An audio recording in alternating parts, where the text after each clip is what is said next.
So now let's look at equation and progression, because in economics you must always be coming, or you will always revolve around equations. So probably when you get to your final year, when you are doing your project, you need to now build a model by using equations, either a linear equation. So this is a build-up to your final year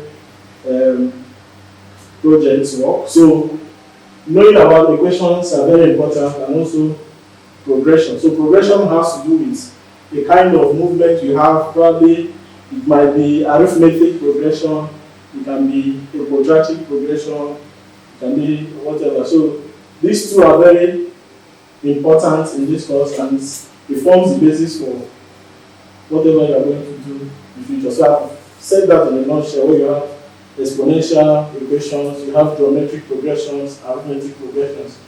So all those are explained here. Yeah, they are all on this. So if you look at this, this is a kind of a non-linear equation. This kind of quadratic in nature, because the x there is raised to the power, to a power. So this is non-linear. And this is linear because none of this equation within this function is raised to any power. So this is a linear equation. So you can see different types of equations and see how those equations can make any meaning. So in this case, they say 2x plus 5 is equal to 13. So you just have to think of a number that when you add to 5, when multiplied by 2 will give you 13, which is 4 in this case. So that's how you get the equation. So this is like a quadratic equation in a polynomial form. So you have it raised to different powers and all that. Then remember we were talking in our earlier slide that we can look at trigonometric functions in terms of differentiating them, or in terms of sine and cosine. Like you see in this case, you say other important types of equation are algebraic.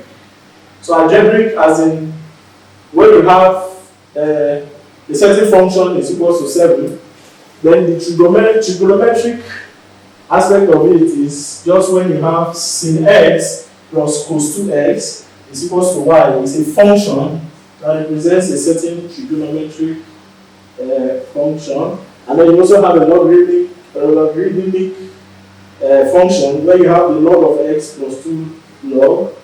And then you have the exponential, where in this case is raised to a certain power. So all those are the different types of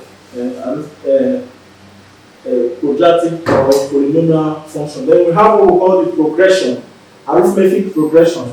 Now there's this saying by Malthus, in Malthus' theory of population. He says that the population is growing at an arithmetic progression, while food production is growing at a quadratic equation. So it's just saying that for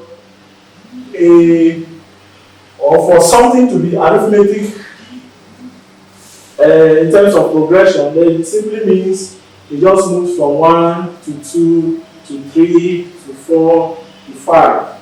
Then when it's in a quadratic progression, it doesn't follow that sequence. It follows a sequence that is a bit higher than the difference between 1 and 2. So that's why the sequence has a difference of 3 between each number.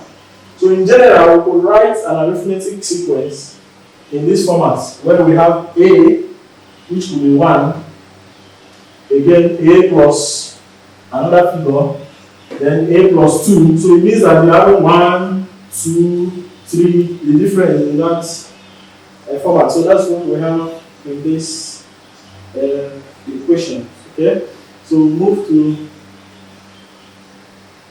write the rules and calculate the fourth term. Now you can use the sequence formula, this formula, to write the rules and calculate. So if you look at this, you see that the difference between 3 and 8 is 5, the difference between 8 and 13 is 5, the difference between 13 and 18 is 5. So you have a 5 difference. Yeah, that's what we said. The sequence has a difference of 5 between each number.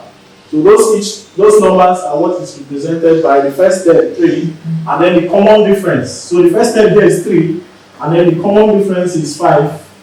So that's the common difference between the number. So if you substitute that in this formula, A representing the first value will be plus D representing the difference, that's the common difference, which is 5 into n minus 1. So when you expand this bracket, that's to say 5 times n and 5 times 1, which will give you now 3 plus 5n minus 5.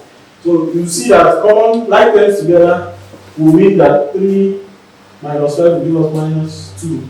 So 5n is minus 2. So meaning that if we need to calculate the fourth term in this equation, then we'll have to substitute n as the fourth figure in this equation. So when you do that, you see that we'll have 20 minus 2, which will give us 18. And if you come here and count 1, 2, 3, this will give you 18, which is the fourth term in that equation. I'm sure you are following this. So we move into the next geometric progression. So you see that geometric progression has a progression that is being squared, but is squared in a chronological format. So it has this formula which says it's xn is equal to 4x into 0.5 n raised to power n minus 1. So if we have if you see here, you see that we have the first progression, which is a times n, which is the common difference between these numbers, and then the raised to the power n. So you can see in the notes, this is expanded in the notes, so you'll be able to look at that and expand the equation further. So that's so in summary, it's just all the things that we have discussed.